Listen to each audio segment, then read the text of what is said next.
Karen didn't just demand I change my mailbox. This time, she booked my $50,000 a day yacht for a neighborhood party, 100 guests, a full champagne bar, live band, fireworks, and she charged the bill to my name. But here's what the self-crowned HOA queen didn't know. The name on the deed to the yacht, the marina, and even the condo she smugly struts around in, is mine. I wasn't just her neighbor. I was her landlord. And she was about to learn the price of messing with the wrong person. It began the way every neighborhood war begins. Small and stupid, then it snowballed until nothing was small anymore. Karen had always loved being the loudest voice in any room. The HOA gave her a title, and she turned it into a performance piece. Permission slips became proclamations. Courtesy reminders became threats. Polite suggestions became punishments. She loved the sound of her own moral outrage more than she loved helping anyone. Neighbors learned quickly that crossing Karen meant a passive-aggressive notice, a fine, or the slow drip of community shaming. I owned a handful of properties in the complex for investment. It paid the bills and mostly required paperwork and patience. I had no interest in petty HOA theater, which is why I let most of Karen's tirades roll off my back. But when her letters started targeting me, specifically my mailbox color, the style of my balcony furniture, my guest parking, all delivered with that particular brand of righteous venom, I grew tired of the pattern. People get bossy. People get nosy. Sure. But when someone starts manufacturing conflict to feel powerful, that someone becomes a problem for everyone. Then, one ordinary Wednesday morning, the marina called. An automated voice had been replaced by a calm human tone. "Sir, we need confirmation on the event for this weekend. Catering, band, fireworks, 100 guests. We have a $120,000 invoice that requires authorization." I smoothed my shirt and said, "What event?" "The HOA Gala," she said. "Reserved under your account. Contact name, Karen L. She told us she was your event coordinator." Sat down. I stared at the phone. I imagined a tally of champagne bottles, servers, the fat white yacht glinting in the sun like a dream someone else was living. I felt the heat of being crossed. Not for vanity, for principle. You do not charge me without my say-so. You do not use my name like a ticket to another person's extravagance for one hot, satisfying second. I wanted to storm Karen's condo, shove my paperwork in her face, and yell until her pearls rattled. But I did something better. I left the marina to do what I always do when a chess piece moves. Think 3 moves ahead. Karen thought the move was audacious. It was also clumsy. She had a habit of assuming people were small the way she was small. She had no sense of ownership beyond the HOA gavel and the echo chamber of her friends. She never checked titles, never looked up deeds, never bothered to ask whether the world she loudly policed might actually belong to someone else. I made a few quiet calls. Lawyers, a notary, a discreet note to the marina manager. Nothing dramatic, just precise. Then I let the reservation stand. I approved the band, the champagne, the fireworks. People would arrive expecting a glamorous HOA victory. They would find something else. That night, the marina looked like a movie set. The yacht floated like a palace on water white, impossibly sleek. Lights running its silhouette. The dock was dressed in white linen and fairy lights. Servers bowed as tuxedos and cocktail dresses stepped across the gangway. Laughter and the clink of glasses filled the humid air. Banners promised community unity and goodwill. Karen arrived like a meteor, sequins and perfume, and a grin that had never known shame. She had the posture of someone who had already written her speech and memorized the applause. She surged forward when she saw the camera phones. She loved cameras. She loved being admired. "Welcome to my event." She crowed into a sea of camera flashes, all courtesy of the HOA. Her voice alone made some people laugh and others roll their eyes. She took command of the night like someone assigning roles in a play. I watched from the top deck. I let her have the spotlight for a moment. Let the applause warm her face. Let the ego swell until the seam threatened to split. When she began ordering staff like they were props, "More champagne here." Band on and Fav walked down the marble staircase and stepped into the crowd with a glass in my hand. Conversations faded. Her smile faltered. Then she performed it again with the split-second speed of someone trained to recover. "Ladies and gentlemen," I said, voice steady, carrying over the hush, "welcome aboard my yacht." The smile on her face trembled like a reflection. "Oh, yes," she chirped, parrying with a laugh. "And here we have our generous neighbor who sponsored this dazzling night. Let us thank him." Polite clapping. I let the claps die on the deck like a poor flourish, and then walked toward her with slow certainty. "Thank you," I said, but I did not sponsor anything. A few voices turned into murmurs. This yacht was booked under my name without my consent. My account was used fraudulently, and the bill was sent in error or malice to me. You could see the oxygen leave the air in waves. Karen's practiced face lost its sheen and tightened like a fist. "That is not true," she snapped. "I coordinated this event with the HOA. We all approved it." Her tone tried to combine victim and authority, a blend that had worked on many terrified board members before. I looked at her, straight and unblinking. "You signed documents under my name. You told the marina you were my coordinator and gave their staff forged authorization. That is not coordination. That is theft."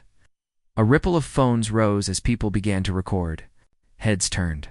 The band's cord hung awkwardly between two notes. For the first time, Karen had an audience that was not required to nod along.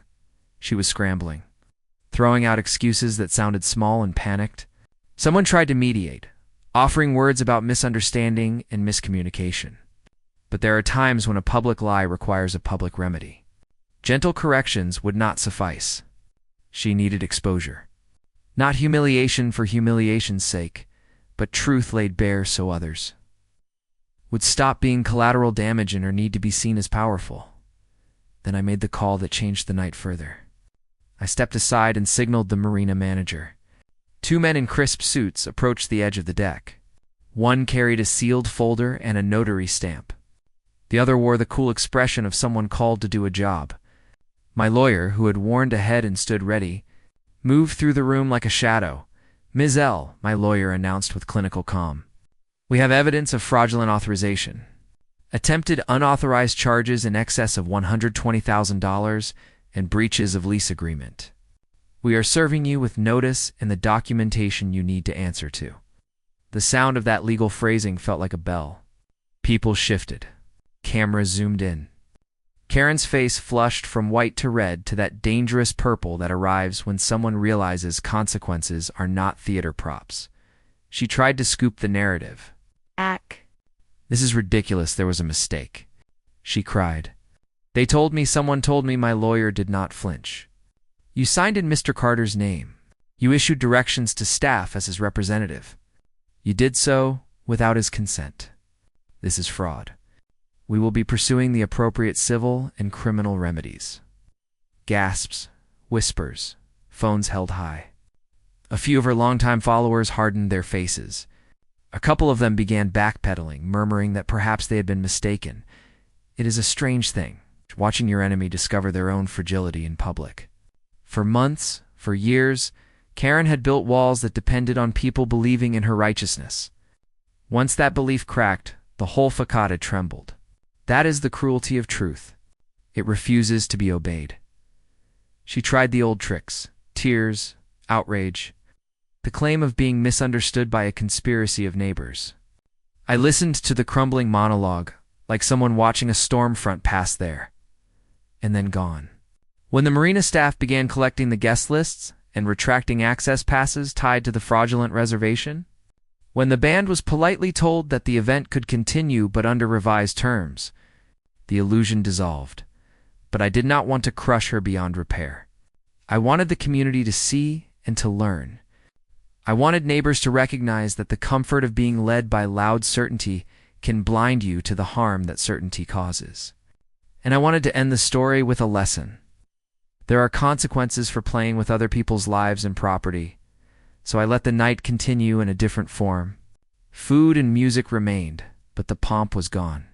People talked in smaller circles. A few apologetic hands reached toward those Karen had bullied. Some mended bridges. The community did something rare that night. It murmured and then decided, slowly but clearly. that petty tyranny would no longer be the soundtrack of their lives. When I left the yacht that night, the city lights mirrored on dark water, and I had a quiet satisfaction that felt less like revenge and more like restitution. Karen learned something essential. You cannot weaponize other people's names without being prepared to face the person behind those names. This was only the opening act. I had plans for the days that followed, ways to make sure the legal remedies took hold, ways to ensure the HOA could never again be used as a stage for personal vendettas. But for now, the night had been reset. People had seen. That is the first victory. Tomorrow, the letters would be filed. Notices would be served. The neighborhood would talk and reassess and hopefully rebuild. With better checks in place, there would be discomfort, awkward HOA meetings, and many small apologies. If change was slow, it would be real. And if you think this was the end of Karen's problems, you haven't heard the part where everyone learns who really owned far more than a yacht. But that is a tale for part 2. For now, remember this. Small cruelties build into big problems when no one stops them. Tonight, we stopped one. You humiliated yourself. The deck fell silent. Karen stood frozen, the sequins on her dress glinting like shattered glass under the deck lights. For the first time, the HOA queen had nothing to say. But I wasn't finished. Before this night ends, I said, my voice steady, there are a few more people you should meet. At that cue, 2 men stepped forward from the crowd. They weren't dressed like party guests. They wore crisp suits and carried briefcases. One of them, a notary, opened his folder. The other, my attorney, gave Karen a cold, professional smile. Ms. L., my lawyer began, you've been served. Fraudulent use of another individual's financial identity, attempted grand larceny, and breach of lease agreement. Karen's face went from pale to crimson.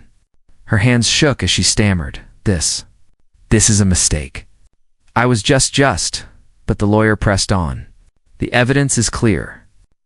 You forged signatures, misrepresented yourself as Mr. Carter's coordinator, and attempted to charge more than $100,000 to his account. Legally speaking, that's not just an HOA issue. That's a crime. The guests gasped again. Some covered their mouths. Others pulled out their phones, filming every second. And then came the final twist.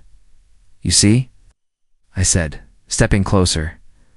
I could have canceled this whole event and spared you the embarrassment. But I didn't. I let it play out because people needed to see who you really are.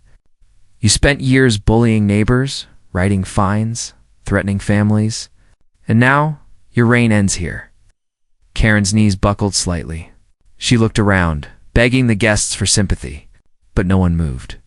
Even her closest allies turned away, unwilling to defend her. Security, I called. 2 marina staff members approached. Not with force, but with quiet authority. Escort Ms. L. off my yacht. She's not welcome her or in any property I own from this day forward. The crowd erupted into murmurs. Karen tried to resist, pointing her finger at me in desperation. You can't do this. You need the HOA. You need me? I shook my head slowly. No, Karen. You needed me, and you never realized it. That condo you live in? I'm your landlord. That marina you've strutted through like a queen? Mine. Every step you've taken in this neighborhood, you've taken on land I own. And now, it's time to step off. Her face twisted with rage, but there was no power left for her to wield. The guards led her down the dock, her glittering gown dragging like the train of a fallen monarch. Guests whispered, laughed, snapped photos as the so-called queen of the HOA was marched away in disgrace. Once she was gone, I turned back to the crowd now, I said, lifting my glass. Let's get this party started the right way. The lights blazed back to life. The band struck up a triumphant tune. Champagne corks popped like fireworks. Laughter returned, stronger than before. And just like that, the night that Karen had planned to crown herself with glory became the night she was dethroned, exposed and humiliated in front of everyone she had ever tried to control. I didn't just win. I ended her game, and to this day, When I walk the marina or step into an HOA meeting, people smile, clap me on the back, and whisper the story, the night. Karen learned who really owned the neighborhood. If you loved seeing Karen finally get what she deserved, then do me one favor.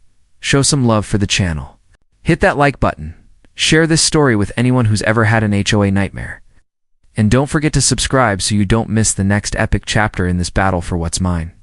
Every click, every share, every comment helps us expose more Karens, more HOA tyrants, and more stories they never wanted you to hear. Because if this taught me anything, it's this: no matter how powerful they think they are, every self-crowned queen eventually faces the truth. And when that day comes, you'll want a front row seat.